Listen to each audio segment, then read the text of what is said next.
Stays crunchy. Stays crunchy. Milk. Man, listen. Y'all been like, where the show been for like the last 2 weeks? Well, last week when I go to edit the show that would have gone up, that mathin'? Yeah, that makes sense. The audio was real jacked up, so I'm like, oh, I can fix that. I know what that is. I'm like, no, the audio was real jacked up. It was boned. It was all kinds of like sounds happening in the background. I was super duper low. Stuff I was playing was just as bad. Box's audio was bouncing all over the place. It was bad. Like, you can go, the live version is up still if you want to go down into our YouTube channel and hit the live tab. I didn't take it down or anything like that there. But we're doing 565 over again. Not going to discuss the same things because at this point some of the stuff is out of date. We talked about the Super Bowl and so forth. But it was real fucked up. But now, not just that. So of course, like I'm saying, in the episode, I get basically so like in my own head about it. I'm like, I don't even feel like doing a show this week, so we didn't do a show last week.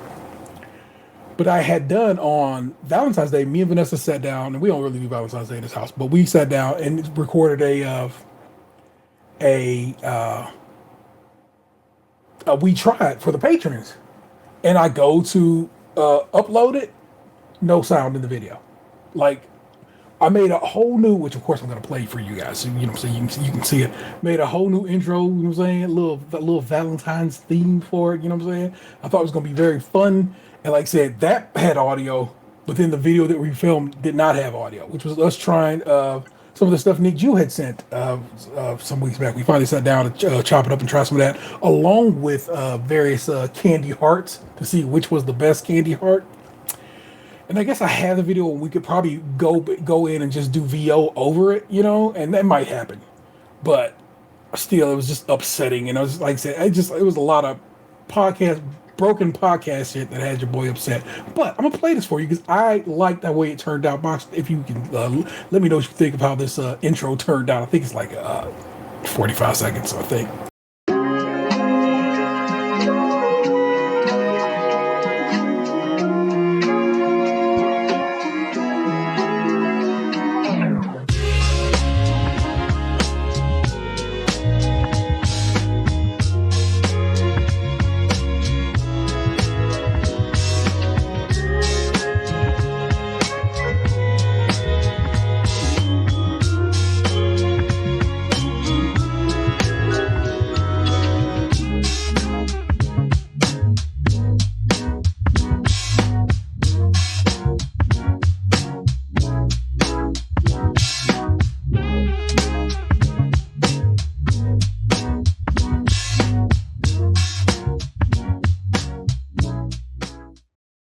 See how clean that fade was at the end? That's some shit I figured out recently how to do that in video.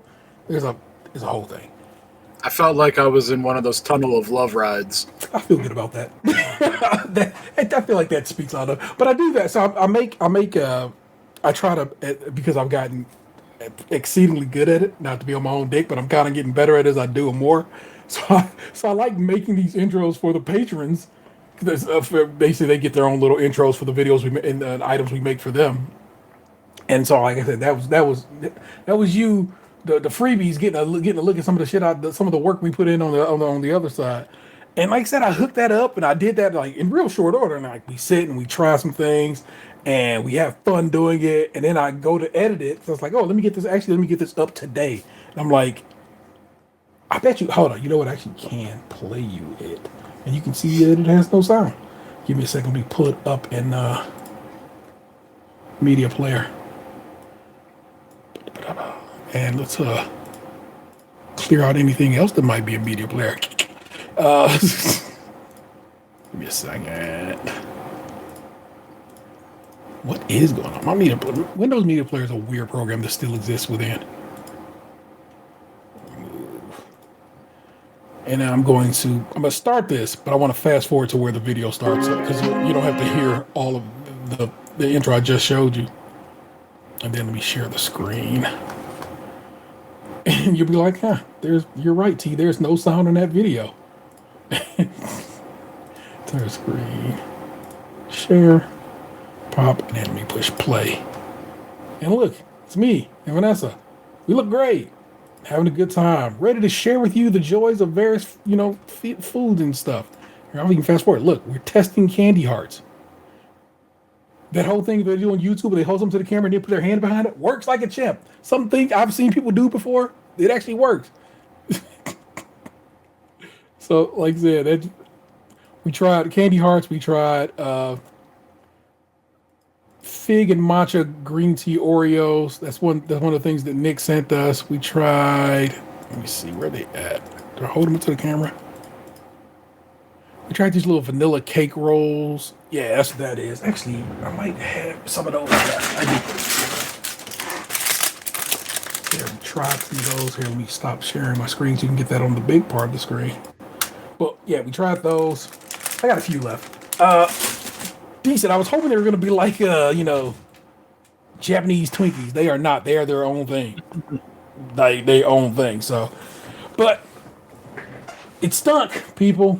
It stinks when the business don't business like it's supposed to be business, and then it takes the wind out my sails, and I'm like fuck all this shit for a little bit, and that's my own emotional whatever situation.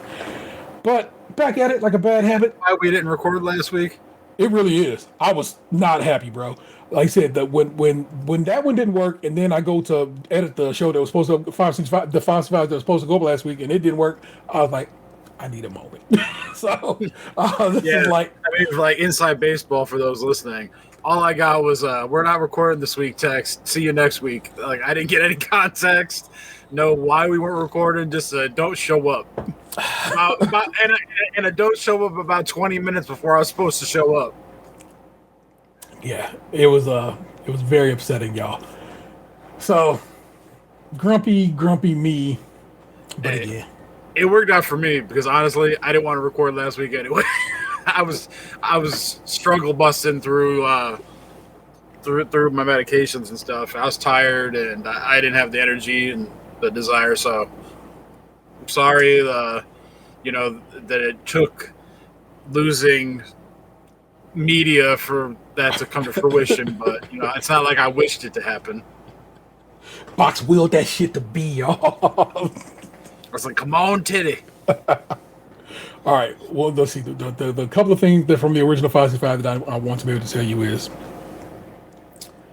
the commercials of the Super Bowl were not all wonderful, but some of them, there were a few amongst them that I really did fuck with. The one was that Seal one, the Mountain Dew, and the Lava Reese's Cup commercial. Those two of the other commercials we talked about, and the Matt Damon, David Beckham commercials were some of the three that we talked about that I really enjoyed and would highly recommend to you. If you didn't watch Super Bowl and didn't see those ads, go look them up. They're super fun, and I had a good time talking about them with Box. Me and Box talked about the Super Bowl. Congratulations to the Philadelphia Eagles. That is my NFC team. Has been since the days of Randall Cunningham, and so I was happy that they won. We talked about that, and I don't know. That's really kind of about it. What'd you think? What came to your mind? Or just you remember that's what we talked about? That's what we talked about. Like, it was 2 weeks ago. A lot of shit goes that happened between then. So when you started replaying the conversation, I'm like, oh yeah, okay, that is what we did. For sure. And like I said, if you want to see it and hear how bad it sounds, it's over there. It's on the live tab of, because we do this live. This is happening live right now. We do this on the live tab of which is YouTube. So much harder than it used to be. You think? Well, yeah, because now I have to be extra careful not to say something I'm not supposed to. I feel like we don't even.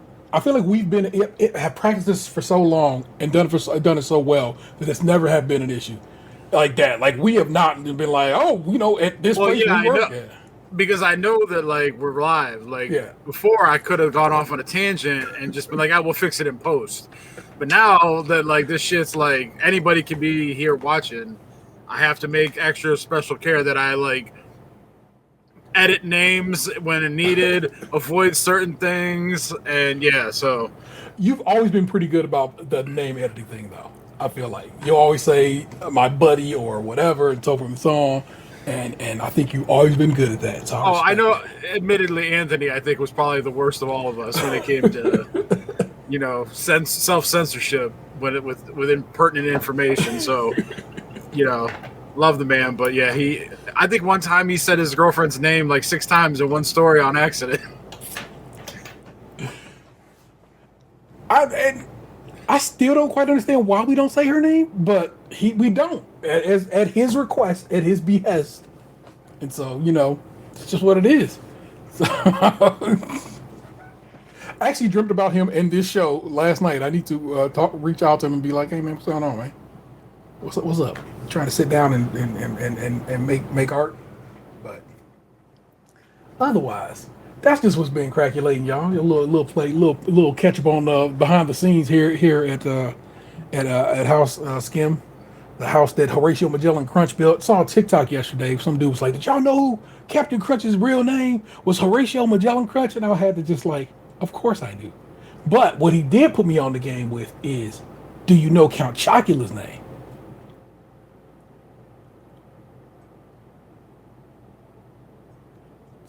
Count Alfred Chocula. Would have never gotten that with a million guesses. He also named the Pillsbury Doughboy, but I know the Pillsbury Doughboy's name. His name is Poppin' Fresh, which is probably one of the dopest names in the food game. But of course, they didn't know that. You know what I'm saying?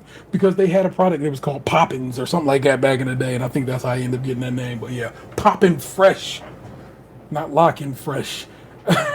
Was the man himself. So Freedom Fresh. Put some respect on his name. But let's get to a standard show for y'all. It means I need to spit some lyrics. I did TV off lyrics the last time, y'all. I did some Kendrick lyrics, but now I'm gonna take you back to 1998. Black Star, Most Def and Talib Kweli are Black Star, and these are the lyrics from the song Redefinition. Black Star. I don't know if it works like that, but I hear you. Lyrically handsome, call collect the king's ransom. Jams are right, soon become the ghetto anthem. Way out like Bruce Wayne's mansion, move like a phantom. You talk about me to your grandsons. Cats who claim they hard be mad, so I run through them like floodwaters through sandbags. Competition is mad, what I got they can't have. Sinking they ship like Moby Dick to Ahab. Son, I'm way past the minimum. Entering millennium, my raps will hold a gap to your back like Palestinians, ancient Abyssinians, sure to hold the Gideon. Official b-boy gentleman, long term, never the interim. Born inside the winter wind, day after December 10th. These simpletons, they mention in they synonyms for feminine. Sweeter than some cinnamon, the Danish rings by intimates. Rush up on adrenaline, they get their asses sent to them. Gentlemen, you got a tenement, well then assemble it. Leave your units trembling like herds of moving elephants. Intelligent embellishment, follow to your element from flatbush settlement. Skin possesses melanin, hotter than tails of crack peddling. Making them whoop like blue gelatin, swing like Duke Ellington, broader than Barrington Levy. Believe me, the hot Apache Red who burned down the Chief TP. You see me? And then 1, 2, 3, Most Def and Talib Kweli. We came to rock it on to the tip top. Best alliance in hip hop. Why oh. Keeps going from there. Hey, welcome to it. It's episode 565. And we cannot replace your naturalization certificate. I'm your host, Entertainer 713, joined by the other host, the eBay Emperor, Lunchbox 2099. You just witnessed me eat some fiber gummies. They're good for you. I'm gonna poop. Hopefully, that is always the goal. That is true. Hopefully, like I got my new re-up on my peptides yesterday, so that's why the fiber gummies are extra important. Fair. I didn't know if you had to because I know you were saying you were about to take a break from it for a little bit. I didn't know if break time it began. I took a break from one and moved to something else. Okay. And then part of why I was down last week is because I've been kind of started taking like the new version of the shit I was taking, and it kind of like put me on my ass. It's like it drained all my energy. I mean, I guess it was working, but I was very tired for a couple days. Yeah. So, Well, hopefully it works out in the long run. How you been feeling about as this journey has journeyed? Oh, it's a fascinating thing learning about this world. Mm-hmm. And now I'm at the point where like I have no problem injecting myself. Yeah. Because it was like when I was a kid, it took me forever to be able to swallow pills. Because like I would think about it, like I would think about like choking. I just couldn't get over just the put it in and suck it, like drink it down with water thing. Yeah. So they used to try to hide it in peanut butter, and I would eat the peanut butter and not the pill, or like a slice of cheese, you know. You're like a dog. Yeah, they would treat me like a dog, like literally, like so I couldn't swallow pills, and the one kid that we had living with us, like he was younger than me, and he was able to swallow pills, and I was like, well, fuck, man, if he could do it, I could do it. And I kind of like shamed myself into learning to do it based on that. I'm like, true story. I'm not making that up. Yeah. So, you know, when I first started like doing the injections, I'd go over to my dad's house, and my stepmom was injecting me, like, you know, just not like on my stomach or whatever. Yeah, yeah. But the stuff that I kind of like rotated to after I took a break from the one peptide, I had to like, it was like a daily thing. Mm-hmm. So I had to kind of like learn to do it myself. So, and I had never really like injected myself with anything up to this point in my life. All my needle experience came from getting shots at like a doctor's office or something. Like once or twice I did the little finger meter blood reader thing for like your blood glucose levels. Yeah, yeah. I only did that a couple times. So like even that, like that at this point hurts more than what I do with an actual fucking insulin needle. Because I've gotten used to like the whole rhythm of it all. Like, yeah. I don't just like jab myself with it. I kind of like move it around, and I try and find a spot where like with just a little bit of pressure, it just kind of goes in by itself. Yeah. So I've gotten used to it now, and like I know what to expect, and it doesn't hurt. So it's like now it's just fucking cake. I actually have my first like personal order coming. Like I got the tracking the other day, and I checked today, and it's actually like a certain delivery service is in possession of my materials. They're on their way. So that, you know, I'm looking forward to learning how to like mix them myself and everything. Like I have the idea, and like I know what to do per se. Yeah. But like I've never done it myself, so it like that's kind of like the last step at this point is just learning how to like mix them myself and like getting some experience with that, and then, you know, doing the math on how much to pull out of the vial for each like time that you use it. Yeah. But like once that's down, like I've fucking got this. Fuck with it. What's the scale telling you? I don't know if you're going for scale victories yet, but I haven't weighed in a while. Okay. Do you feel otherwise okay though? Like, okay, I feel like this is doing some things. Yeah, I mean, outside of being like sleepy this last week, you know, I feel pretty good. Like, I feel like I'm healing better. Like, because that's part of like what I've been taking is kind of like in the HGH family. Yeah. The one that I'd shifted to off of like the ingredient that's in like Ozempic. The one I'd shifted to for a while. It's funny, they give it to HIV patients to help remove visceral fat from around your belly area. Yeah. And like we mixed it with like a HGH type of peptide for like extra like metabolic loss. And so that's what I was doing for a couple weeks. And then I started taking one that works as an appetite suppressant. Yeah. Mixed like along with what's like going to be Ozempic in 2 years. Like the new one that's like not FDA approved. Yeah. That like does 3 things, whereas like the Ozempic ingredient only does 2. So it's like the next level. But it's like appetite suppression isn't as good as like the Ozempic ingredient. So you use this other one along with it to kind of get the best of both worlds. Well, you know, a better world than if you did the other one. Yeah. You know, so that one is like a once a week thing for me right now. That's like where I go to my stepdad's and I mean not my dad's, but my stepmom. Yeah. And then she gives me like the take home of the other ones for now. Okay. Well, there you go. I mean, y'all still plotting, scheming. It seems everybody's doing it. How's she doing? She doing well with her journey? Oh, she's ecstatic. Like Good. she's like down like 50 some pounds, and she's the happiest she's been in fucking forever. I love that for her. And like she enjoys talking about this with me. Like it's been kind of like a lot. I was over there last night. She was like outwardly happy, and she's just like, I just love this so much. And it's been like a bonding thing for the two of us because like we text each other videos and talk about it and stuff. Love it. That's super dope. I dig it. I mean, you know, not to whatever, but have you talked to your mom? At last check, it has been a while. Nope. Fair enough. It's funny because my stepmom literally asked me the same thing last night. She's like, "How's your mom?" I'm like, "I don't know." Fair. We'll leave it right there. I don't know what to do with that other than that. So there you go. A couple news stories. Some other assholes. It'll be a lovely situation. Let me jump into it. I don't feel like reading this whole story. I just want to. In fact, I'm not gonna read it. It'll be in the show notes.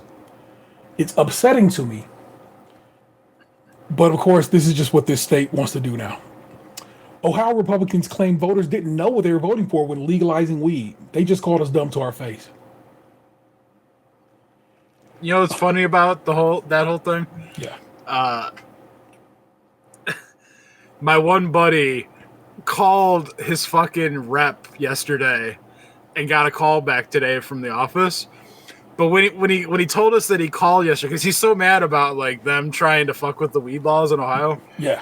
I was like, man, you better be careful who you tell this to that you called about like weed, because I'm like, they're gonna turn into like, oh, you'll call about weed, but you won't call about abortion or something like that. I'm like, there's gonna be those people that are gonna hate on you for not calling on the topics that they think you should call on. You when reaching out to your representation, you call with the things that matter to you, and this matters to this person. Fuck it, I'm down for it now. I don't like. I know you don't care. I'm saying I was letting him know that there's gonna be those people that like if you say you like pancakes, they're gonna be like, oh, but you don't like waffles. Exactly what it is. It's like that's a whole new sentence.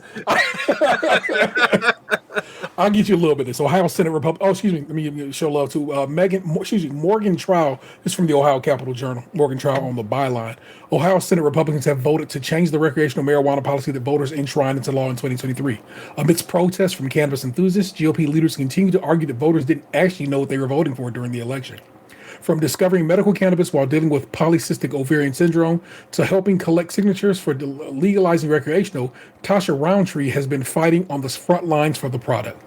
Just having someone to help me get up and get me moving, Roundtree said, noting other benefits of cannabis like how it eases her anxiety.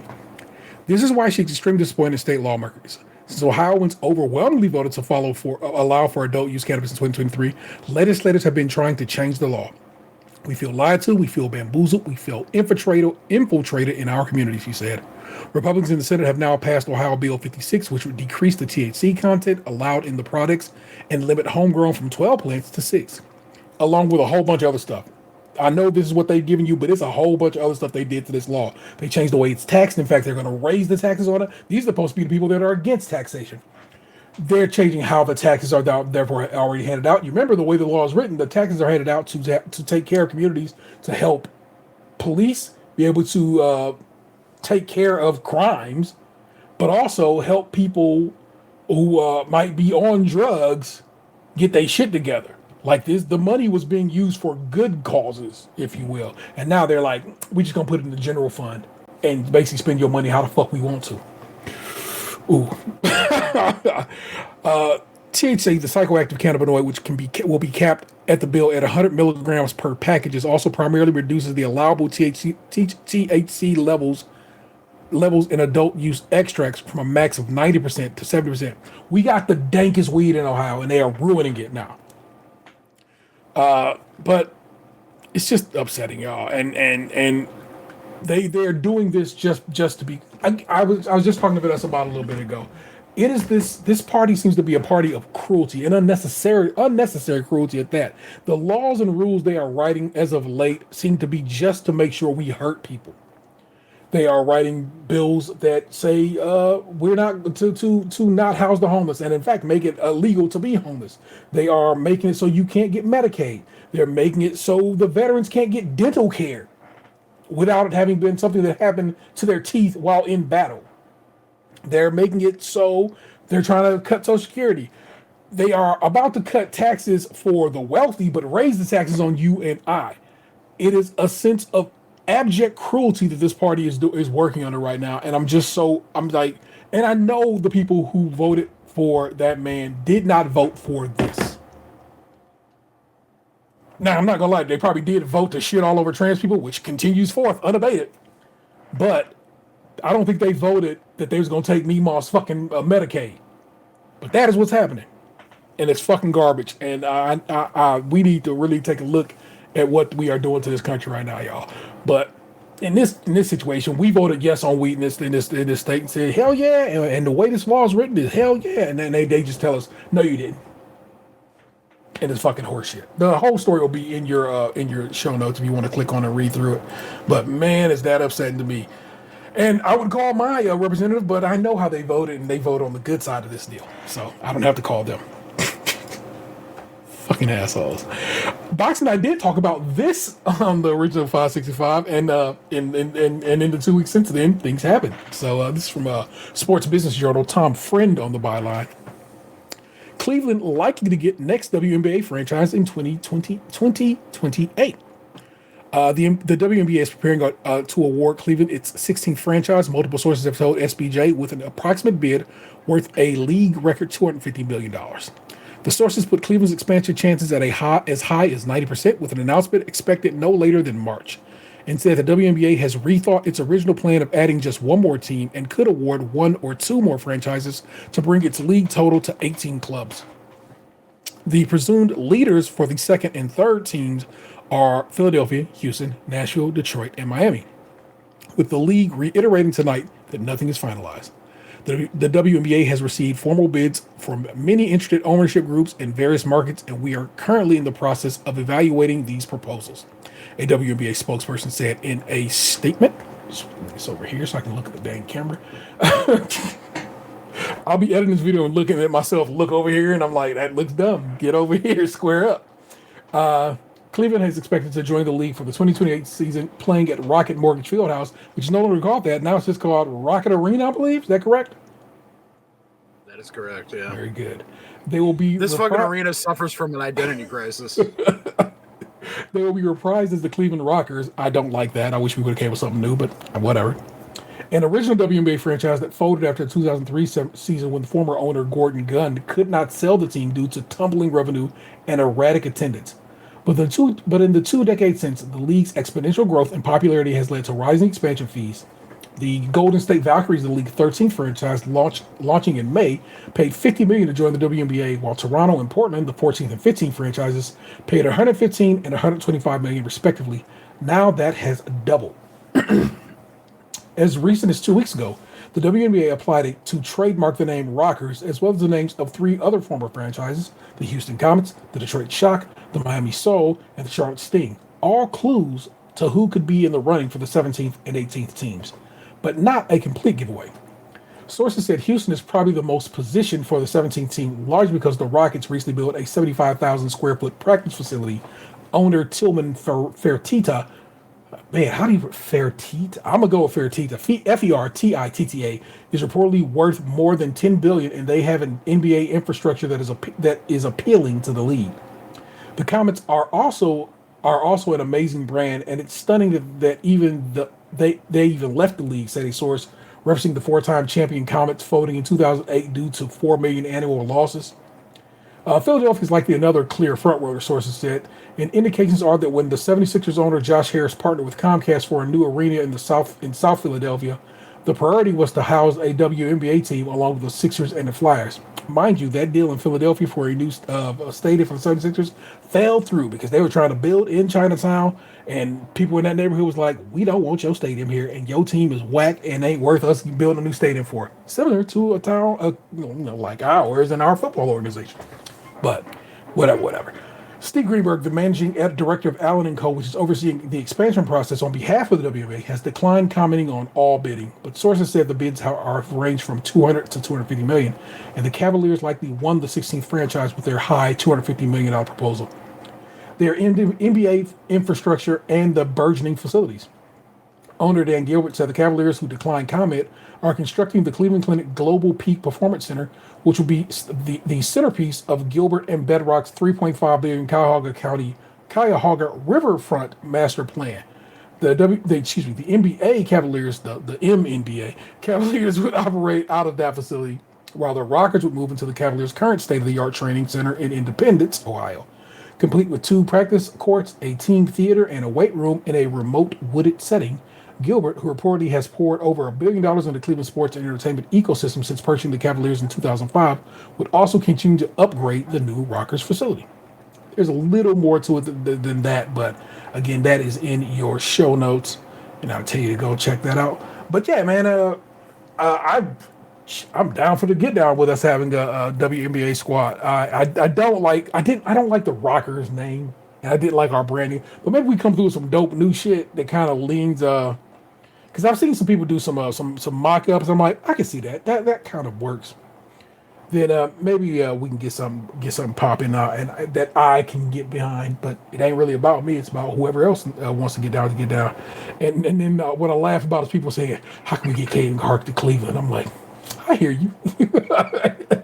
So 2028, people. Let's see what we got popping here. I feel like if we could pull that WNBA team, we'll get another look for that women's soccer team. Because of all right, look, if they out here supporting, women's sports like this in that town with money and, backing and so forth and facilities and the like, maybe there's somebody to look at. You know what I'm saying? I hope that is the case. So we'll see how it all plays out, but respect due to it. That was your news for the week. I hand the reins of the show over to Box and see what he wants to talk about this week. And look, he has a whole an intro. I hope it's like the Wonder Years where you got me playing in the front yard by a white picket fence, and then me looking lovingly into my crush's eyes as I kiss for the first time, and then all of a sudden I'm getting on a boat to war. And then, I thought it would involve books in some way, story time, but damn. Yeah, I guess reading Rainbow works too.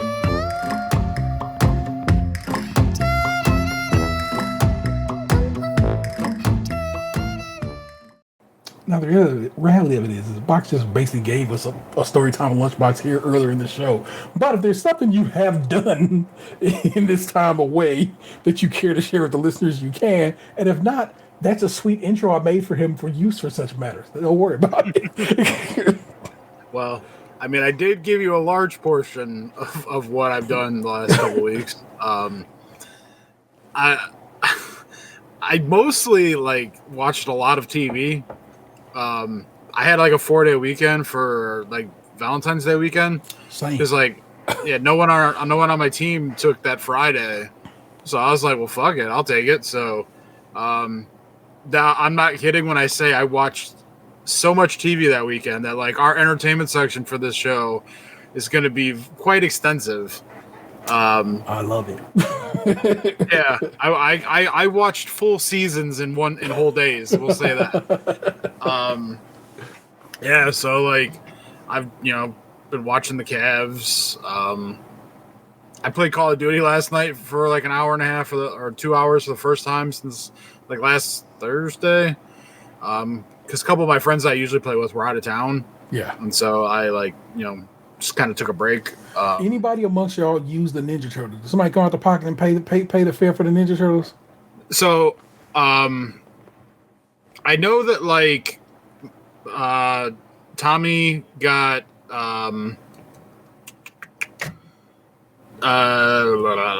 he got Donatello. Okay. Jack got Michelangelo. Okay. And I got Raphael.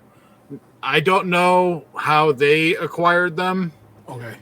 I already had the points on my account, so I like didn't have to spend any extra money because I think I had the points from when I bought the battle passes. Because I haven't been buying rando shit, so the points have just been building up. So like I was able to just redeem it with what I had. So no extra money was given for my Ninja Turtle. I don't play Call of Duty Warzone, but I'm aware. I keep aware of Warzone in these streets. I'm a Fortnite guy, and oddly enough, they added Cowboy Bebop yesterday, or recently. I saw it yesterday, and was like, "Fuck yeah, Cowboy Bebop!" So I might pull the trigger on some of those. I haven't actually played Warzone in months. I've been playing. I've been since the BO6 came out. Yeah, I've only been playing multiplayer. Standard, like deathmatch, team deathmatch. Word, okay. I mean, like deathmatch, hardpoint. But those things, and not Warzone. Yeah. I have not played Warzone since maybe August. Yeah, nice. I used to love. Actually, no. It probably would have been right around like right before my birthday. It's probably like right when I last played Warzone. I mean, it's really close to August, so it's not like you was lying. I know, but like in my mind, like I mean that's a whole other month. But like when I go back and think about it, yeah, like because I went to Vegas, then I went to Wisconsin, and then like shortly after I came back, BO6 came out. Yeah. And I ended up I wasn't even gonna buy the fucking game. I was just gonna keep playing free Warzone, being miserable. And then they talked me into it, and I ended up liking multiplayer more than I like Warzone. And now I haven't been back on Warzone since fucking 5 months. It was funny because the one guy that I play Warzone with all the time, I was on like one like Friday evening playing multiplayer with like 5 other people. Yeah. Like we legitimately had a group of like 6 people. And he like DMs me on Facebook and he's like, "Hey, you want to play ranked with me and this other guy?" And like it was one of those situations where like I pulled the taskbar down on my phone and I saw the message and then I cleared it without opening it. Because I'm like, sorry, guy. No, thanks. Sorry, I'll pretend like I didn't see this right now. I'll give you the no later. It's not the streets I'm running anymore, partner. I'm over here. But hey, I get it. It's like, well, I mean, Verdansk, the original Warzone map Verdansk that came out when COVID happened. Yeah, it's allegedly like it's coming back, but they haven't officially announced a release date. But the speculation is that it's gonna be like March 20th. So it's like the nostalgia is going to be dropping in a couple of weeks, and I will be back on that. Yeah. Hopefully, it's not like it was when it went away the first time, where it was just full of cheaters and whatnot. Like I'd like to enjoy playing on that again because like I had like a Call of Duty game on Xbox 360 back in the day.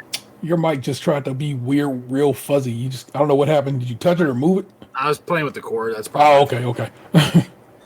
I had like one of the ones on 360. I don't know if it was like Modern Warfare 2 or something like that. But I played the story mode pretty much only. And so like Warzone was my first foray into like online Call of Duty. Yeah. And so it's and it was at a time where like I was massively depressed, stuck at home by myself for months. And it was like the only real escape I had, like to like do anything with people in the outside world for a while during that time. Yeah. And I also met some people, playing that game that like, now I consider friends and, like I have met in real life. And so like this map coming back will be like, kind of like a fun way to kind of relive those memories again. Yeah. But, it's the hard thing about nostalgia is like, it's not always the same when you get it back the second time. So, hopefully it doesn't ruin what was like the memory of what was. It's like watching a cartoon when you were a kid with adult eyes and like, you still love it and everything, but it's just like, damn, if I had to watch this now for the first time, I don't think I would love it like I did when I was a kid. Time a motherfucker, man. That's true. Yeah. It will take and give and take. So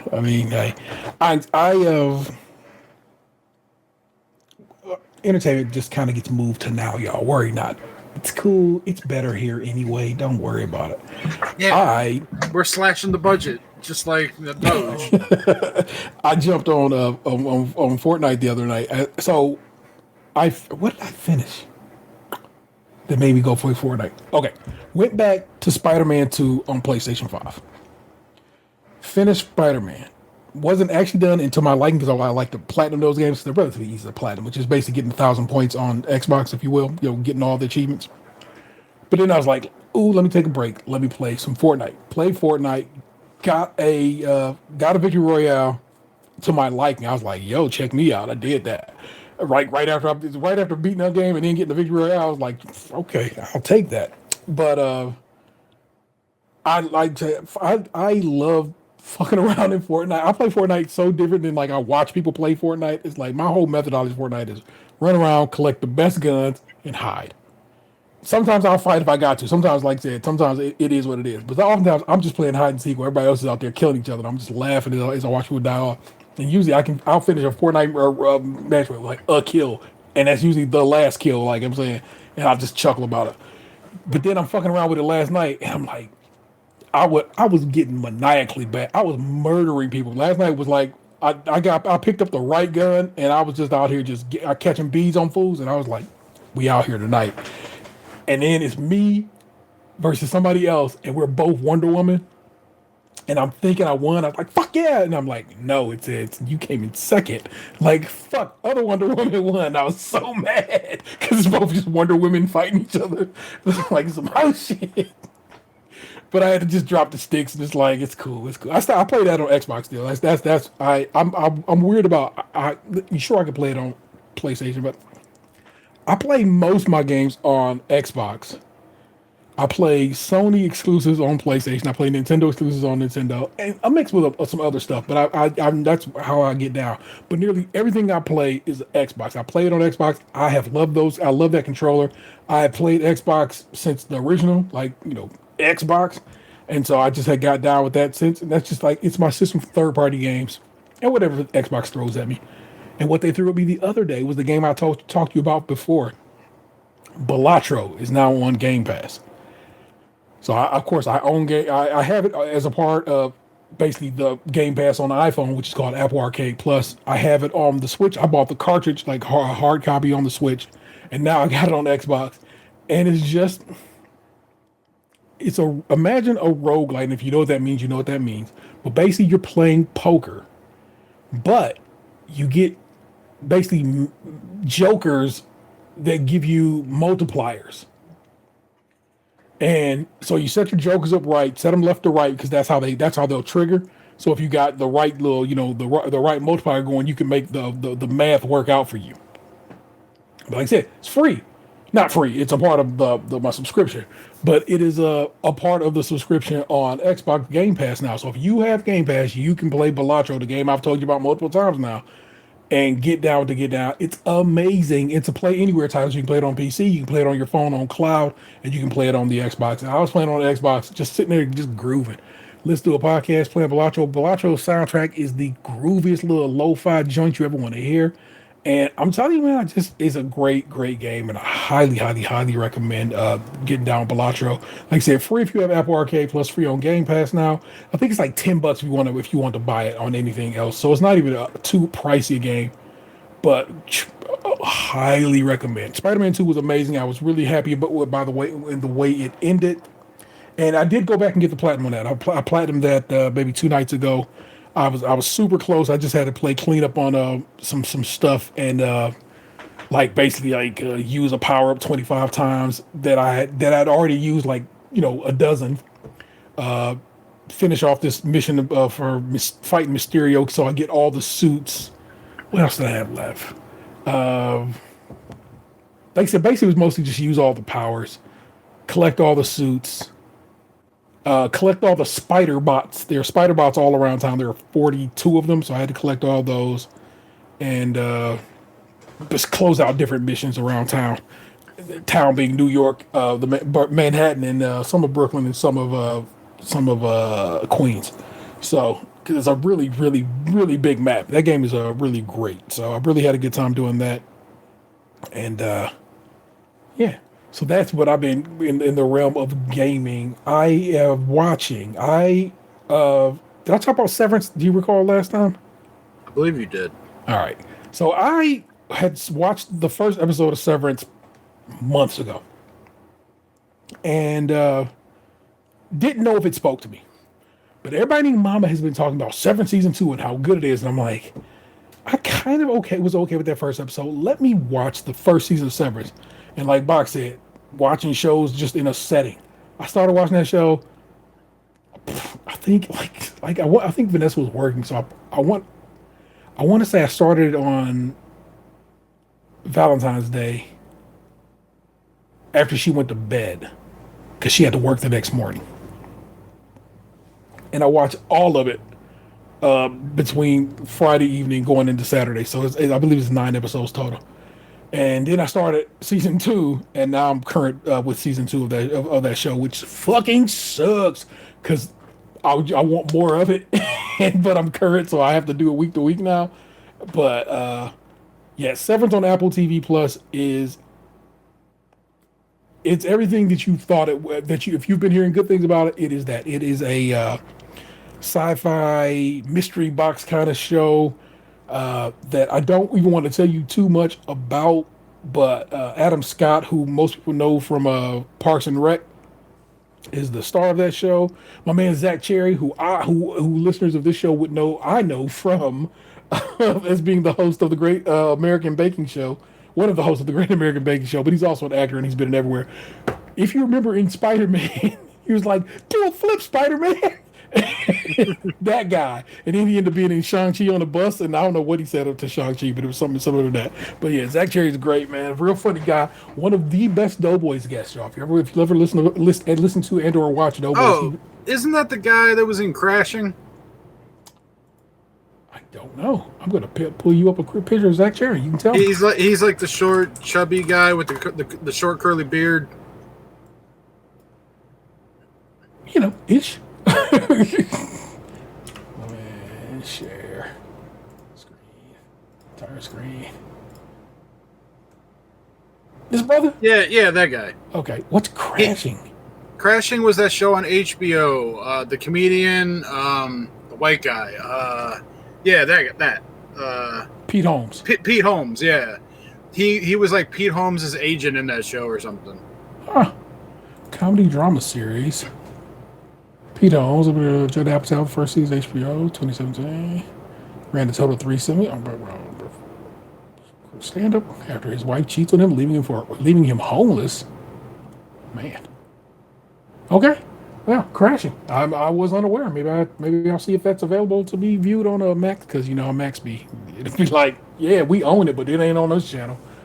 But yeah, that's the Zach Cherry, man. Good dude, funny dude, and he's one of the stars of Severance, and that show. It was a really great first season, and this second season has been is something amazing. And I'm glad they got one extra episode, so it'll be 10 episodes, and they just episode 7 will come out tomorrow, and from when we record this. So that is I'm really we're in the final the tail end of that series. What If season 3? I'm not quite done with it. I think we got a couple episodes left, but I've been enjoying that. I don't know if you get down with What If, but if you do, that's over on Disney Plus, and just they're fun to watch. They're fun little. They remind me of a lot of the What If comics. Just little, little guidance, little side stories about your favorite comic heroes, and one of them ended up being the Winter Soldier hanging out with the Red Guardian. And I just think that was hilarious because, of course, that's kind of leans toward Thunderbolts because that's what's going to happen in that show. Speaking of Marvel, Vanessa and I went to go see Captain America: Brave New World last week at of course, the fantastic Phoenix Theaters at North Olmsted. And I really enjoyed it, but that's because I at this point, I take Marvel movies for what they are. I don't go into them thinking they're going to be in-game because I know I can't have that another time. I go into them thinking it's a comic book movie, and I always have just that kind of time with them. Like, it's a good time. I had a whole lot of fun. It's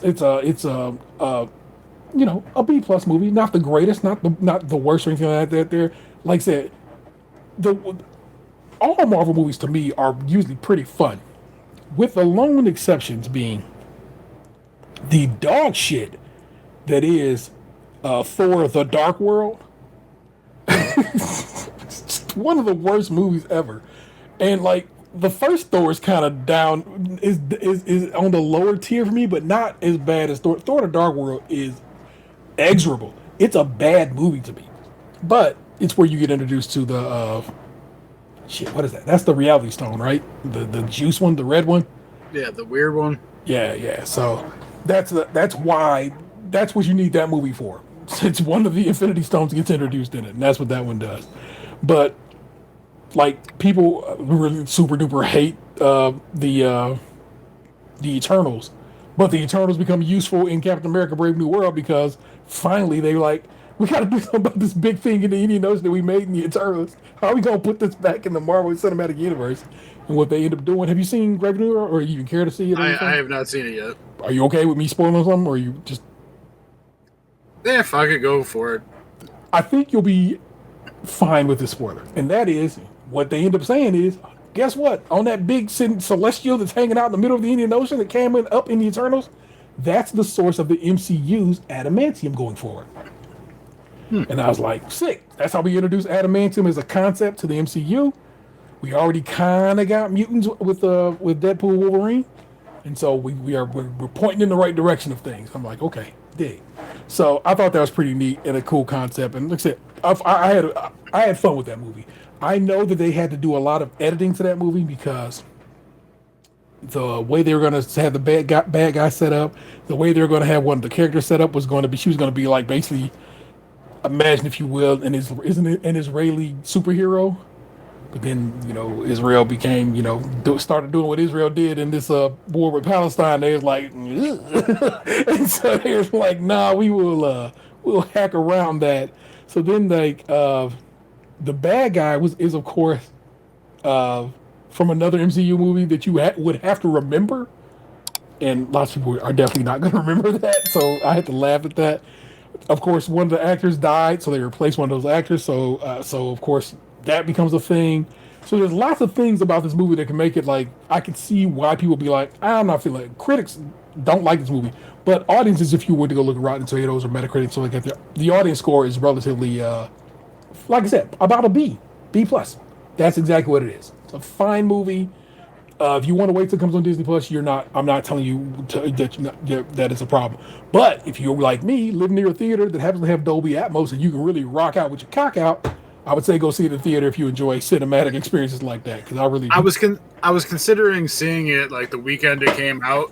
Yeah. And then we had like a big ass snowstorm on the day I was gonna go see it, and I was like, I'm good. I'm not traversing the snow to go see this. Facts. And I would not recommend. Not worth a snowstorm. But you got a minute, you know what I'm saying? And like I said, that theater is like, is what I love about a theater is it's dirt cheap. They have matinees $8 there, you know what I'm saying? And their seats are heated and recline all the way back, and they have Dolby Atmos in all their theaters, so it has some of the highest quality sound you'll hear in the region. And it's just a good time to be had. I love that theater. And they Twizzlers is wild fresh. Some of the freshest Twizzlers in the area. I don't know what's going on with they Twizzlers, but they got a tasty Twizzler situation going on there. If you are a Coke fan, I'm sorry, that's a Pepsi theater. But if you're anything like me, you just cut across to the bodega that's in that mall and go get a soda for your lady, put it in your pouch pocket, and come back to the theater with it and keep moving. So you can just make Coca-Cola happen for you if you need to. You shouldn't be, because fuck them, but you know what I'm saying? So Coke, of course, like a lot of companies, roll back their DEI initiatives. And but not only did they roll back their DEI initiatives, they fired a bunch of workers at a bottling plant down in Texas and then called ICE on them. Fuck them and fuck them hard. So we don't bang with Coke in this set anymore at my house. Pepsi, of course, today announced they're rolling back their DEI plans, but I don't think they called ICE on anybody. So I'm going to give them a little bit of grace, but not a lot. What I want people to tell me is, what do you think DEI means? Because I know what they think it means, Because as always, we know what they thought woke meant, and we know what they think a lot of things mean. But I want them to tell me what they think it means. Because I got the feeling they don't actually know what it means. But here we stand, people. Brave New World. I told you I started that show on the BritBox called Avoidance. I ended up watching both seasons of that. It ended up being great. It wrapped well enough that I was okay that it didn't get a third season. I was like, that's a clean break right there. 12 episodes total. If you don't have BritBox, they give you a free 7 days. You can watch 12 episodes of a show in 7 days, y'all. Well worth it. And if you want to know if it's worth it, if you already have Amazon Prime, the first episode is up on Amazon Prime. Go check it out. Avoidance. Great show. That's what I've been watching. Reading. What I want to tell you to read, and it'll be in your notes. I don't read much that'll make your boy cry, but this one got me square in the gills. Love Abby. UConn Huskies forever bond with one magical fan. And I want to click the go on this, and I want to tell you who wrote it. But again, it will be in your show notes.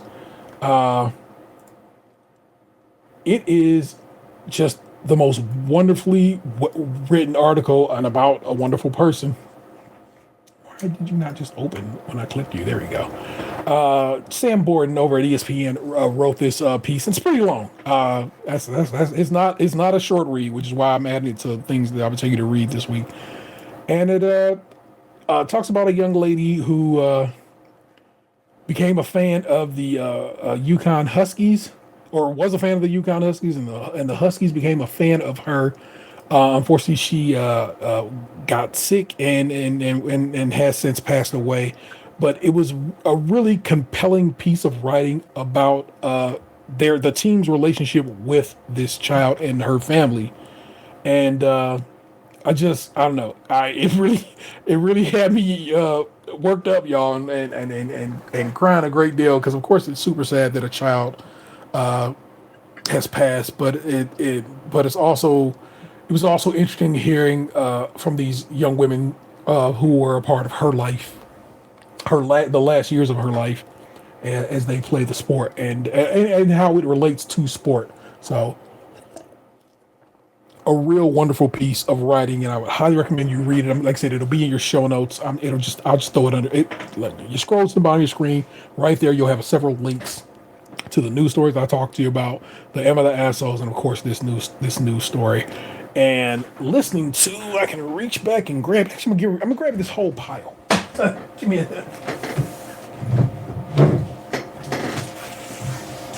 All right. So let's rattle through some records here, y'all. You can probably see where I'm going. Minus out this screen so I can see my own self. This is, of course, Kendrick Lamar's Good Kid, Mad City. Of course, I own that. This, of course, To Pimp a Butterfly. God, such a good album. This is Damn, the Pulitzer Prize winning Damn. I need you to know, Pulitzer Prize winning album here, okay? How that man thought he could out-rap a Pulitzer Prize winner will never be whatever.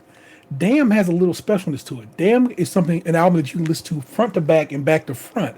And so he released a special edition of it that goes back to front. So I own that one too. This is a real limited pressing, I guess. Apparently worth some money. There's multiple times I've learned recently that I have albums that are worth a couple of bucks that I'm like, get out of here. It's untitled, unmastered. Basically, some leftovers from Damn that didn't quite make the album, and so they're all literally untitled. And it's actually a solid listen. That's the Black Panther soundtrack. Kendrick Lamar did all the work on that soundtrack, and it's on just about every song. And so, yeah, it's only a couple of songs that he is not on. Great album. It's, of course, Mr. Morale and the Big Steppers, which is an album he released a couple years ago, and it's a hard listen. This is an album where Kendrick is coming to terms with himself about the man that he is and how he gets there in the life that he's led. It's a real tough listen. because it's not really a boppy album. It's oddly enough, it's a real sincere and serious album, and a lot of good and interesting stories. And highly recommend. And again, once again, Drake tried to talk crazy about him, tried to say, thought he knew what Kendrick was saying, and did not know what Kendrick was saying on that album. And it's very funny. But then I went the other day to I went to a couple of record stores actually, but I ended up getting going to one that's over there now that used to be in Bedford, but is now closer to Dan. It is the Vinyl Groove, which is now remember you know where the new Sheets is at? Yeah. Corner or whatever. So right there at what is about to be a dispensary now, what used to be a record store. On the back side of that building is a couple of shops. There's a head shop back there. It used to be an arcade back there. I don't know what that. Oh yeah, you're talking about like where it used to be Coconuts. Yes. Well, back on the back side of that, like I said, there's a couple of stores back there, and one of them is the Vinyl Groove, moved from Bedford to over there. So I go to the Vinyl Groove. It's my last shop stop that day. I called them and said, "Hey, do you have this record?" And he goes, "Oh yeah, I'll put your copy to the side." And so they had a copy of Kendrick's latest record, GNX. This is the one he did a lot of performances of from the Super Bowl. But it's let me get a little closer there. As you can see, that is the indie exclusive blue vinyl, because this bad boy comes on what I truly think is absolutely gorgeous Dodger blue vinyl. And one, it's a great album. So it's a real solid pressing, sounds real good, but I love the way it looks. And that is the entirety of the Kendrick Lamar collection that is on official vinyl. You can get bootlegs and stuff, and there are people who do have bootlegs and so forth. It's not for your boy. I have 3 bootlegs. One is a bootleg 45 of a couple of songs Childish Gambino dropped some summers back. The summer I went to Pokemon Go Fest, so I don't know whenever that was. He dropped a couple of songs that summer, and somebody made a 45 pressing of that sounds fantastic. I have a pressing of Kanye West's Yeezus that I got from Canada. Sounds like absolute ass. And I had a pressing of Chance the Rapper's Acid Rap on bootleg vinyl that I got from Europe. That it didn't sound bad, but it looked like shit. Like had bubbles and bumps and so forth in the vinyl itself. But they ended up making an official repress of the official version of that, so I got an official version of that one. So I don't really care about the bootleg. I think I ended up selling because I didn't need it. But that is all that has entertained me this week. Box, tell me what shows. You said you watched all these shows. What have you been getting down with? So I was a couple episodes behind on Found on Peacock.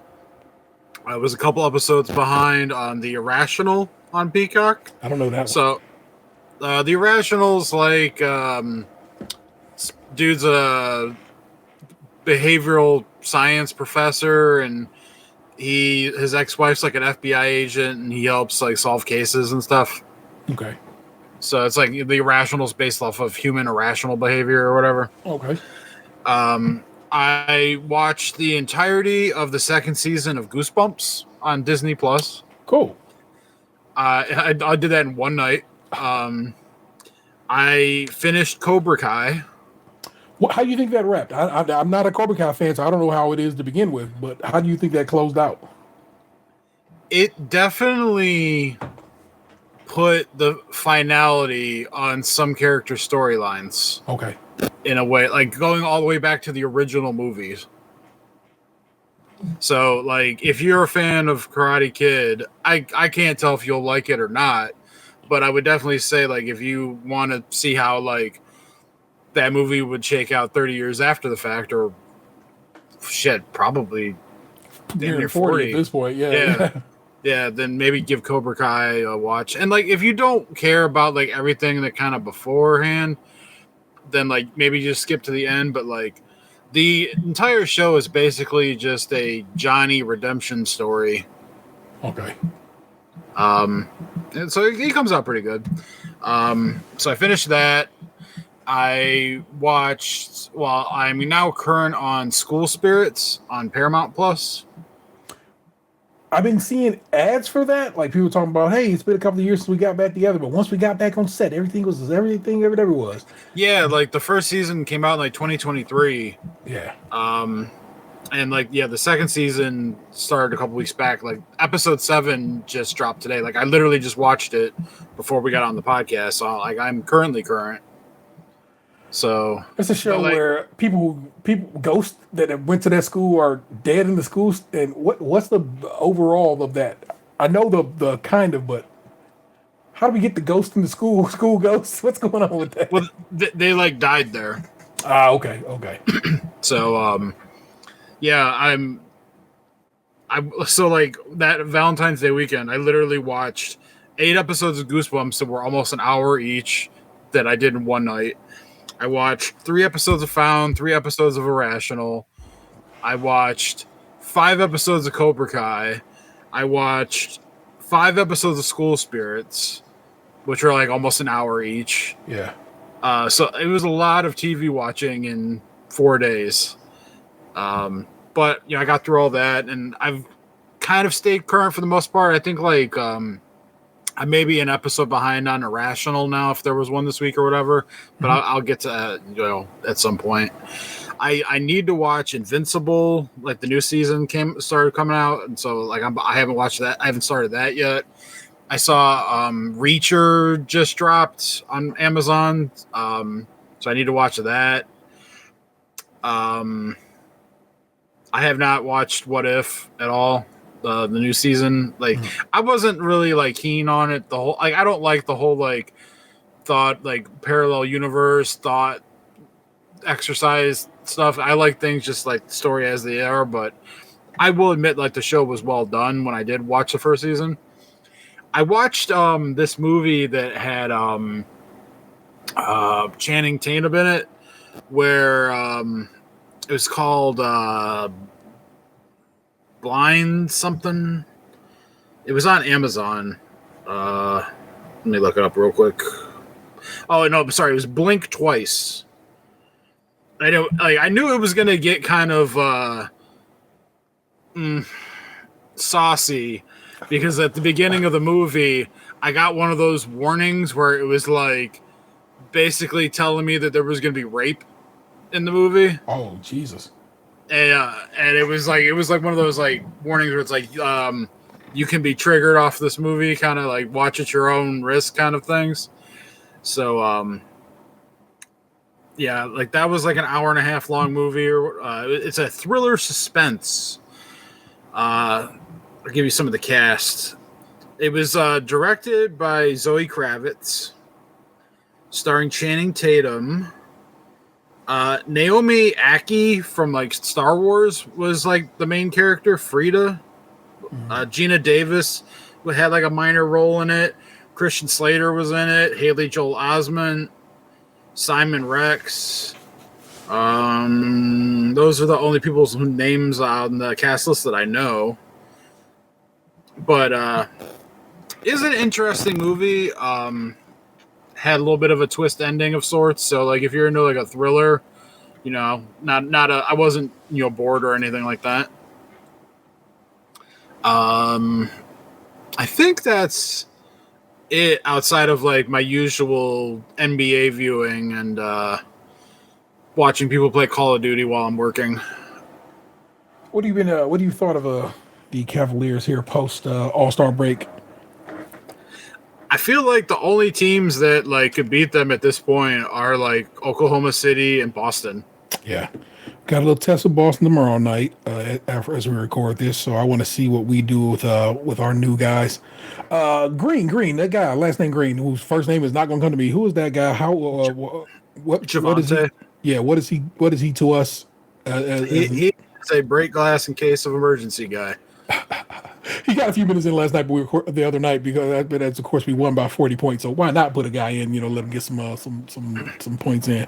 But I mean, like he played for the Pelicans this year. Yeah. And he was like graded in like the 80th percentile in on-ball defense in the league or something. Like he's in like the upper tier of on-ball defenders. Mm-hmm. So he's really just like an emergency guy for defensive purposes. Fair. What about Hunter? I've seen him a couple. I saw that Magic game. It was like, okay, I see my man out here doing this and with this. he's playing well, but like the Cavs are weird in that like they play so many guys that like no one ever like outside of like the star guys. Yeah. Like they play well, and that's like about all you get because like they share minutes so much that like none of those guys like you have to really pop off. Like Ty Jerome is an example of someone on the Cavs who like isn't like a star, but like at times he'll just have this game where like you're like holy shit. Yeah. But like everyone else just comes in, kind of does what they're supposed to do, and then it's just like another night at the office. Yeah. So that's the kind of position he's been in at this point because the coach is sticking with Max Strus. Yeah. He had a good night the other night as well, so he did pretty good the other night. So, there's this guy I watch. He'll basically as YouTuber reviewing, like I feel like he's reviewing the NBA YouTube's highlights of the games, but there's a lot of channels that do that. He has a soundboard so for Jerome. So whatever Jerome is going on. Oh yeah, it's like Jerome's in the house. I watched that guy. Yeah, that's a dude out of Brooklyn. Oh, the Brooklyn guy. Yeah. The Brooklyn. Yeah. I show him love all the time by watching his videos. Because like he's been doing like every Cavs game and I find I like him compared to some of the other ones because I could tell he's an older guy from our generation. Yes. And so it's like his jokes and a lot of the stuff he says is relatable for me. Yeah. Whereas some of the younger guys who do this, like I don't like some of the shit they do or say or whatever. Yeah. So I feel like he's my old head of the reaction video genre. Yeah. And like he does the Martin Jerome's in the house. Watch your mouth. And when we had Karis LeVert, he would play a LeVert song, which was pretty hilarious. So the video he did the other day, he was playing like he was playing some groovy song for Jared Allen. Yeah. Like some old like 70s disco-y, type dance Soul Train type shit. Oh yeah, Jared Allen got the fro, so of course that makes perfect sense. Yeah. So I dig that guy's work as well. So that's funny that we both watch him, but not really because the YouTube algorithm will feed up people like if you're in certain areas because like his videos don't get like as many views as like some of the younger kids because they use like Twitch and shit. Yeah. Whereas he just does the reaction shit, but like I enjoy his shit. Yeah, fun and funny guy, and I don't know, man. The Cavaliers have won as many games now as they did last year. We are still the number one team in the association. We have a game against the Celtics tomorrow night with, I guess you can call it the new look Cavs. Basically, we just got a couple of new players, one of which Mike just told you only comes out when we really need them. So I want to see what we do tomorrow night versus the Celtics, see if we get better than we did the last time we played them. It's going to be hard to tell, too, because Garland still might not play. So we're actually might not even be whole. Yeah, down a hitter. So, but yet and still, I don't know. I love the squad. Of course I do. I love the city of Cleveland and therefore the teams that represent it well. The fact I found out the other day that Terry Francona went with the coach for the managed the Reds. Like, what the fuck, man? I thought you were retired. I thought you was out the game. This some bullshit. Oh, dude, when they announced that shit a couple months back, I was like, what the fuck, man? I thought you were retired for medical reasons. What the fuck happened? Mm-hmm. Fucking traitors. They do seem real traitorous, don't they? Yeah, that's how I felt when like Urban Meyer retired from Ohio State for headaches and shit. Yeah. And then like a year later, he's like coaching the Jacksonville Jaguars. I'm like, I thought you were sick, motherfucker. It's like the Dave Chappelle special from the early 2000s when he was telling the Michael Jackson joke. And he's like talking about the kids and going to trial. And he's like, what happened? I thought you were dying. Every time I see you, you get stronger. Some bullshit. That's what that is, y'all. Oh my God. For a little tea time, pip cheerio. The third in the line of Vanessa's sisters, we celebrated her birthday the other night by going to this Indian spot over there in Dan's general neck of the woods called Honest. Honest Cleveland, I believe is what the name of the restaurant is. So over there, was that York? Yeah. Oh yeah, in the old Friendlies. Oh yeah, I know that place. It's like the vegan restaurant. Indian foods, I guess. I don't think about it. I don't think I saw any meat on that menu. So yes. Yeah, no, like I'm pretty sure their sign says they're like a vegan restaurant. Well, vegetarian for sure, because it was a lot of cheese to be had and butter that night. So yeah, vegetarian, vegan. In my mind, they're interchangeable. I know that's not the case, but you know. I hear you. But we went there. That's where she wanted to go to kick it for her birthday, and we went to go there. And I want you. This is racial, not racist. How I knew that place was going to be good was that Indian people was in that motherfucker eating. And I mean, popping. There's a bunch of, as always, I was the one black person in the restaurant. It happens very often, but it was a bunch of white folk in there kicking it, sure. But it was a bunch of people of the ilk who was in there eating that food. And man, I'm like, oh, well, if that's the case, then this is a spot right here. And that food was fire. It was so good, Box. A real diverse menu. Super fun, good food that I was very happy to have some leftovers to take home because, like I said, I got full kind of quick. But I highly recommend if you are at all in a space for that kind of. It was actually what I find interesting about some Indian food is very, very, very rich because they use a bunch of butter and cheese and so forth and so on. And I was like, though I was enjoying what I ate, I was like, this needs something to brighten the flavor. I had a salad at the beginning. A salad is me being highly loose with the term salad. A dish of some sort that had all kinds of vegetables and fruit and stuff in it. Not fruit per se. Well, I get fruit because it was pomegranate seeds, but it's pomegranate seed. Fruit is being giving pomegranates way more weight than they need. But it was so good and bright and fresh and a good, saying the way it tasted and kind of good crunch to it and everything I got there. That I was like, the main meal to me was only slightly disappointing in that I was like, it needs something to brighten it up because it's so rich in its flavor, I guess. And I was like, this needs something to brighten it up. But otherwise, very, very good. Real good service. The manager made sure to stop by and make sure we was all tight and so forth. It was 7 of us in a booth, and I'm a big motherfucker. So imagine a booth, but it was a comfortable booth that my big ass could sit in without having much issue. And I wasn't like, fat man rubbing up against the table, even though I'm a fat man. So it's always good to know a place has well-built booths. USB plugs in the sockets right there on the wall. So if you need to charge up without plugging in a brick, you could have. Just a good spot, man. Very much would recommend if you want to go check it out. Decent prices and so forth and so on. A good time to be had there. Happy birthday, Jesse. It was super nice. Vanessa got her a cake from Cleveland Vegan, and that cake, I don't know what they do in vegan cakes, but that cake weighed like as much as a cinder block. And of course, I didn't try because I don't like vegan food. I'm not a vegan, so I don't need to be eating vegan food. I don't fuck with vegan food. I don't fuck with gluten-free shit.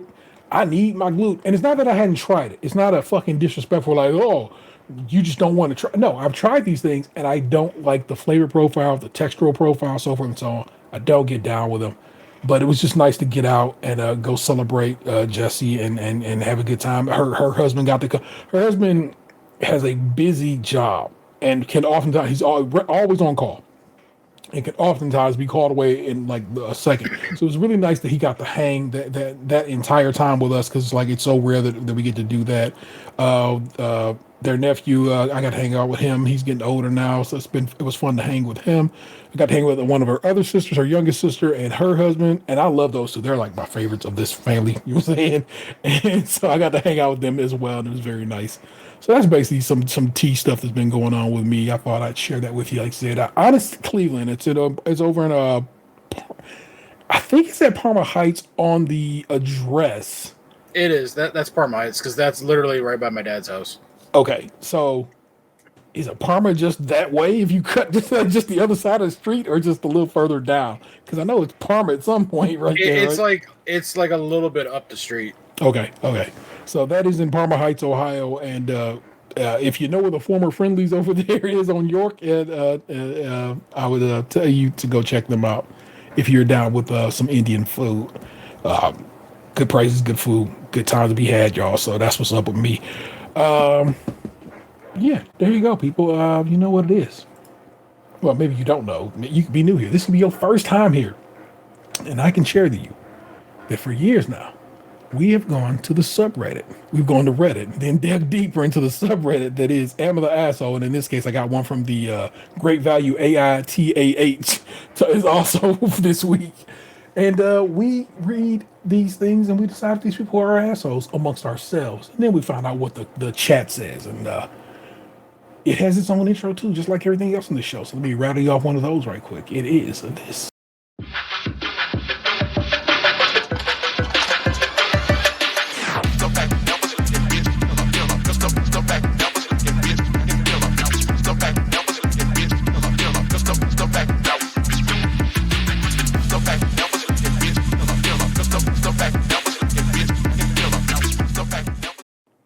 My phone just told me the latest episode of Severance is available right now. Guess what I'll be doing after this? Taking the garbage out first, like a responsible man, but then watching episode 7 of season 2 of Severance.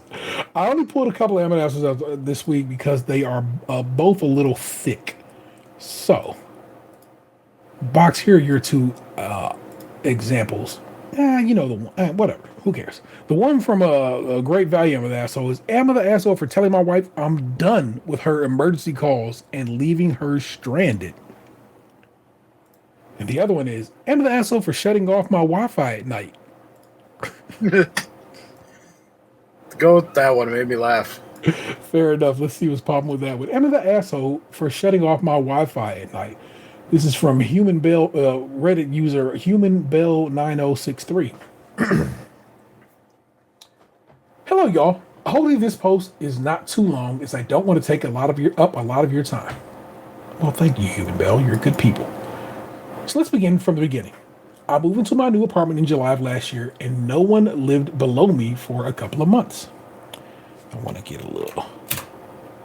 Your boy is old and blind, so let me just crank that up. The first thing I have experienced after a couple of months, a guy moved in. The first thing I have experienced from him was blasting his music so loudly that it sounded like it was coming from my apartment, as well as vibrating my floors and walls. I have never met him before this, and after that, I asked him to just try to keep it quiet after 11 p.m. As that is around the time I go to bed. Very frequently, he does not shut it off after 11, and I get woken up at 3 a.m. To it. There was even a time where I had to miss 4 hours of my scheduled hours at work because he played it until 4 in the morning, and I couldn't sleep and had to get up at 5:30 for work to work a 12-hour shift. I have had minimal contact with him for the occasional neighbor stuff like, can you grab my package off the porch so it doesn't get stolen, etc. Well, a couple of days ago, he asked me to use my Wi-Fi for a couple of days until he can pay for his own Wi-Fi. I allowed him to use it free of charge because I know we are struggling in this economy. However, I have this deep fear of a fire happening at my house, so I unplug everything at night. That is not being used. Wi-Fi being one of them, as I do not need it when I'm sleeping. I woke up this morning to messages from my neighbors that are so disrespectful about Wi-Fi not being on. Am I the asshole? Just with that, there's a pretty chunky couple of updates after that, but just on that, is this man an asshole? No, like I've lived in apartment buildings before where like you hear the people around you. Yeah, and if you've asked politely, like citywide, like right now, there's like noise ordinances for like when you're not supposed to make loud noises outside your house before a certain time in the day and after a certain time of the day.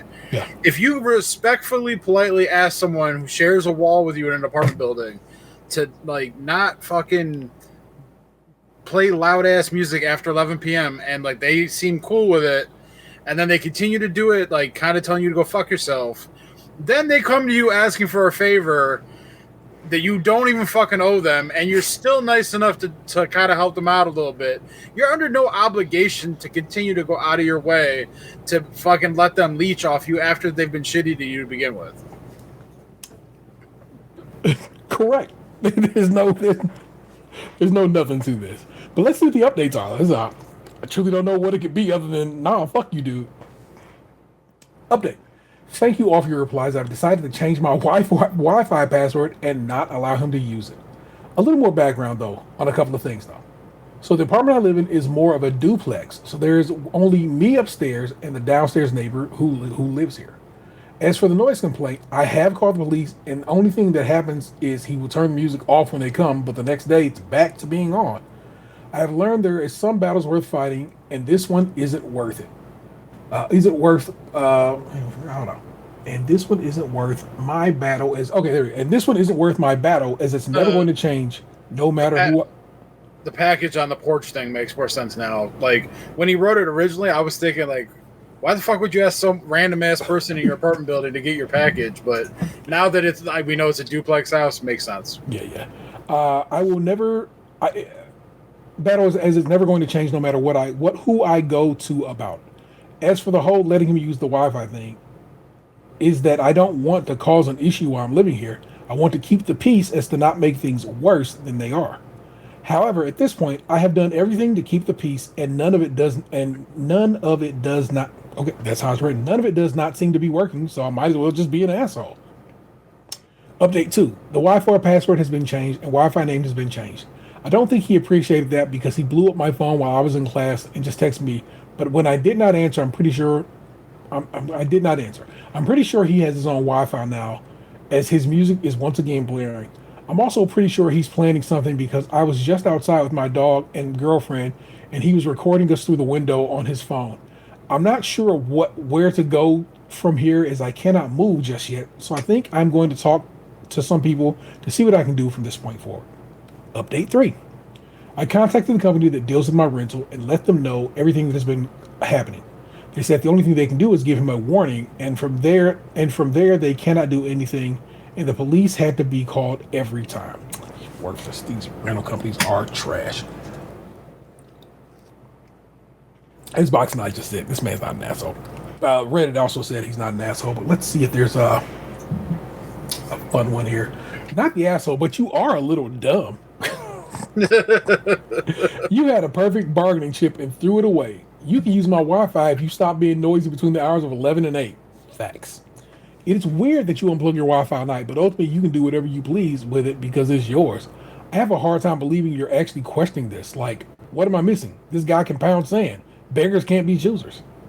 The OP responds, I mean, you aren't wrong. I did have the perfect bargaining chip. I mean, I guess it is weird, but I grew up in a household where we unplugged everything not being used, so it was less of a chance for a fire. I grew up in a firefighting home where the worst fears was a fire starting at our home. So I guess I just got used to it and have been doing it into adulthood. I mean, I'm technically not questioning it per se.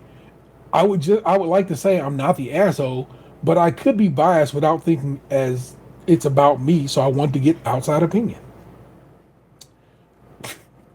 It's so weird that, I mean, people's fears are their fears. So who am I to hate on this man for unplugging everything?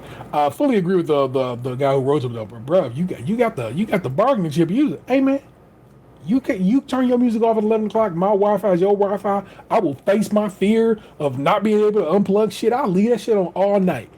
Here's one avenue though that hasn't been brought up too, is like, you don't know this dude and you have no fucking idea what he's doing on your Wi-Fi. If he starts getting into some nefarious shit, that falls back on you. Yeah. So my Wi-Fi, and yours probably does too, any new network router has the ability to make basically a guest setup.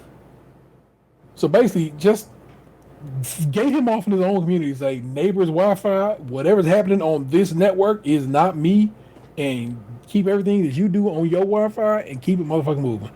And like I said, I could do that with my router, but I don't even bother with it. I basically just have the two bands, and the fun names I named them. So this is me. If I guess if you're ever driving around my neighborhood and see these Wi-Fi networks, you'll know you're near me. My Wi-Fi networks are as follows. It is keep it on the download, and you shall not password. And those are my networks. And they also have wicked, dumb, long of secure passwords that my children hate.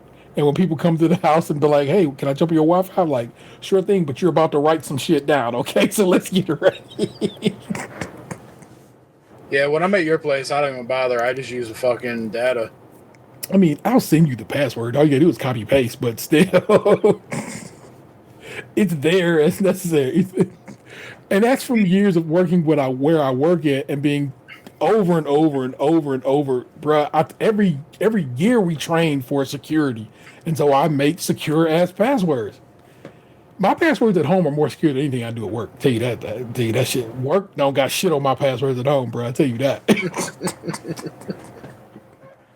But that's just how we roll. The other one, like I said, this one is from the Great Value of an Asshole, r/AITAH. Am I the asshole for telling my wife I'm done with her emergency calls and leaving her stranded? Taking just that. It feels like yes.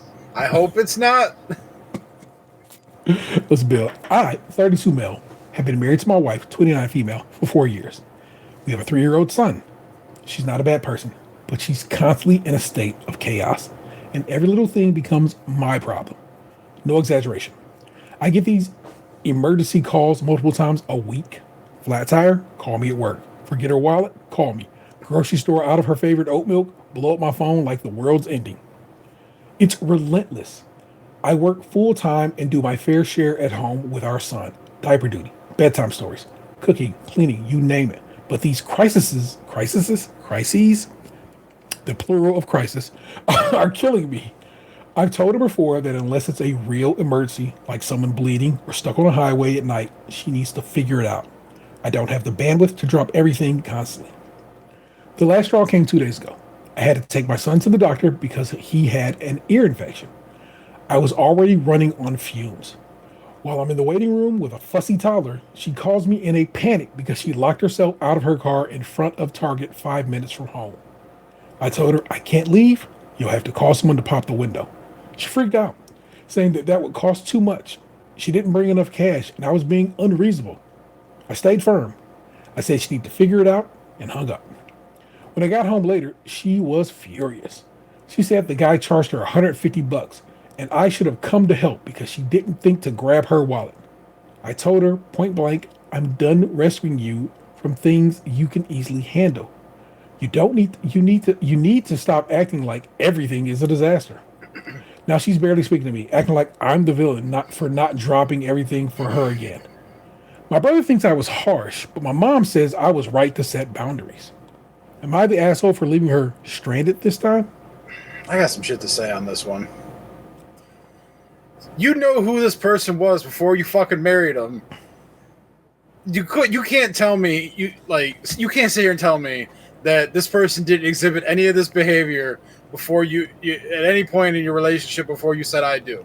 So you knew what you were getting into. You signed up for this. Like, granted, some of these scenarios, based on the descriptions, I can't agree, are not life-changing and probably don't deserve a call. But you signed up for this, sir. So, suck it up, Buttercup.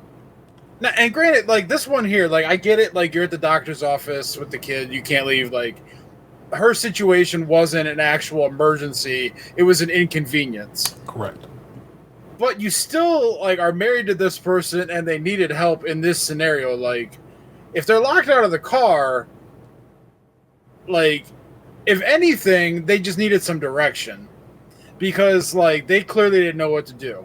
Now, granted, I don't think he would have been any help because it's not like he probably has a pop lock on him handy. So they still would have had to call somebody. Yes. But the very least, as this person's partner, you could be there to help get them back on the right track mentally and emotionally. I mean, in this case,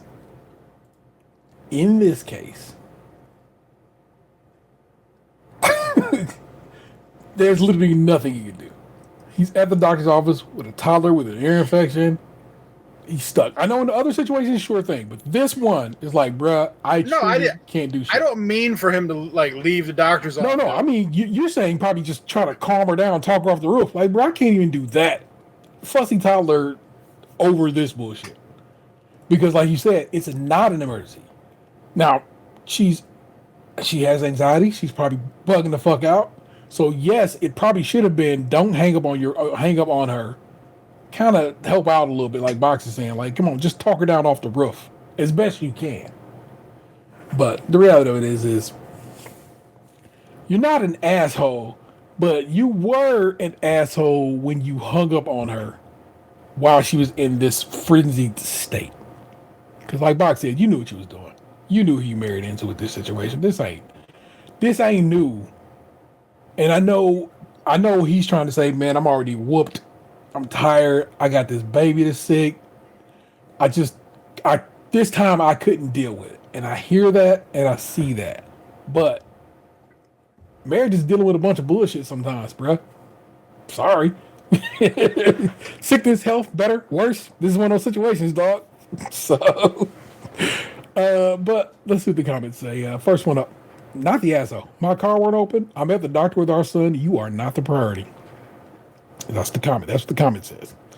The OP responded, that's exactly it. I was focused on our son and it felt like she didn't see what really mattered. I can't keep putting everything aside for every little issue. Sure, I guess. Let me scroll down a little if I see anything else from... How was she even shopping at Target if she didn't have her wallet? Did she say she didn't have her wallet? Did I read that?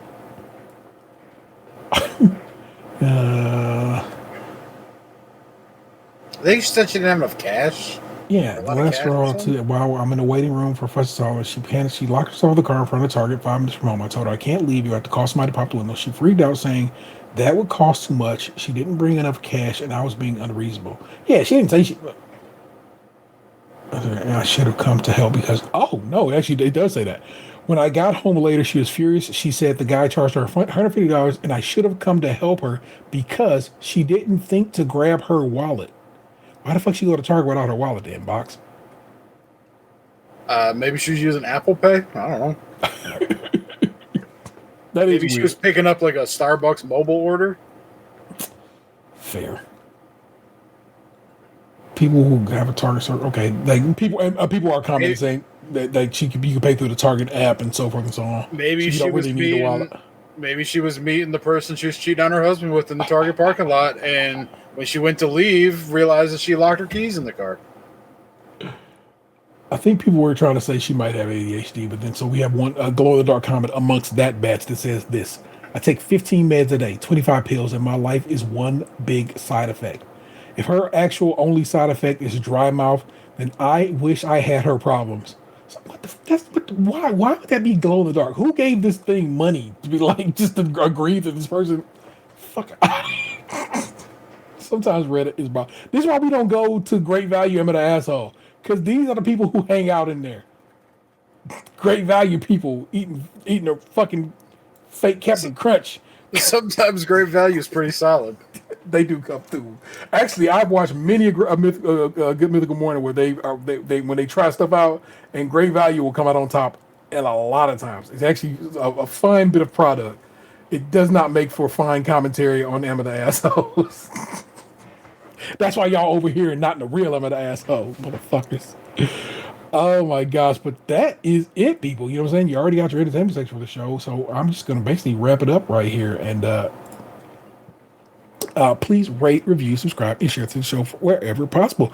Hit that subscribe button on the YouTube channel and hit the bell so you'll get notifications for every time we are doing the show and doing it live. Why not be on that side of the business? You know what I'm saying? If you have subscribed, thank you so very much. Keep on keeping on with us and make sure to give us a thumbs up on this video, okay? Let's get down to getting out, all right? If you want to support us financially, got a few bucks to toss away, consider joining us over on Patreon. Remember, at the $5 tier, get extra content each month and early access to new shows. February's show got fucked by some recording situations. I don't know. I'm going to try. I'm going to make up for it, and you're going to get 2 shows in March, guaranteed. And that is going to be the get down. Me and my kid are going to try some things, but we're going to talk about here shortly. Worry not. We also got merch over at tpublic.com/user stage Crunchy Milk, all one word. I had on our hoodie earlier, but I'm sorry, I got a little warm, so I took it off, so you can't see that. Again, I wear the merch, people. I am proud of it. I stand by it. We have solid designs. They make good product over at T Public. that has actually only gotten better over the years, because initially some of their stuff was pretty terrible. But they made good stuff. Wash it cold inside out the first time you get it to kind of set the printing, and you can't go wrong with that. I'm just a high recommendation for me if you search for it for any other podcast or anything. So we're over there too. Consider buying a shirt. Feel free to give us a call, 216-264-6311. That's 216-264-6311. We'd certainly love to hear from you, and of course, hear from you we have. Now, this one, of course, I read a couple of weeks back, but I'm going to read it again now because that show didn't come out. And that's from the homie Soul Power, who wrote 5 fire emojis, America, KKK, America with still spare America with the triple K, about to be even more flavorless. Great show, y'all, because, of course, that show was an episode called Tasted Like, what is it? What was the name of the episode? Flavored like an ice raid, whatever that shit. You can taste the ice raids. So, of course, that's what he was responding to. April also responded to that saying, Lunch stopping to think about what he just said after lunch. Stopping to think about what he said after he said, I have smelled a couple of balls, was hilarious. Just the long pause and then the rolling laughing emoji. No pause. Everyone knows you guys are not homophobes. Thanks, April. That's why we don't have to say pause, because we ain't homophobes. I just find pause to be funny. That's all. It's so stupid after all these years that people still go pause. Speaking of what, April definitely hit up. I know it's April because just trust. I know it's April. And if it's not April, if I'm wrong, and somebody else hit up our wish list and sent these items to us, well, damn it, I'm shocked. And 2, let us know. I don't want to be giving credit away, but I'm going to give credit in this case to April, who has always been down to get down with us. And she hit up our wish list and snagged a couple of items off of it, one of which is definitely for Daniel, and I have to get it to him sooner than later. It is a Gengar whiskey glass. Even though he doesn't drink whiskey anymore, he can probably sip a little, water or Kool-Aid out of it or something, you know what I'm saying? Because that's a get down. It's really cute. Thanks for getting that off our list. And this is also a box of Ninja treats, which, of course, you can't really see. So let me do this right quick. Let's turn off the mirroring. Ninja's treats, and in Ninjas this, with a Z. and treats with a Z as well. And what should be in this, if I am correct, is a selection of Japanese Kit Kats. So let's pull out the Ak and crack this bad boy up. Did I unlock this? I did. I locked it. I thought I unlocked it, and I think this is going to be a bunch of Japanese Kit Kat.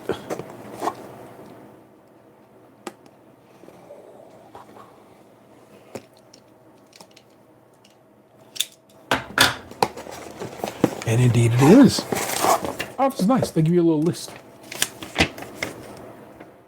And basically this is classic, dark chocolate, raspberry, chocolate orange, apple pie, matcha, strawberry shortcake, strawberry gâteau chocolate, cacao, which is 72% cocoa nibs, and milk tea is what's in this box. I also, of course, have the ones that Nick sent us. And so me and the kid are going to what?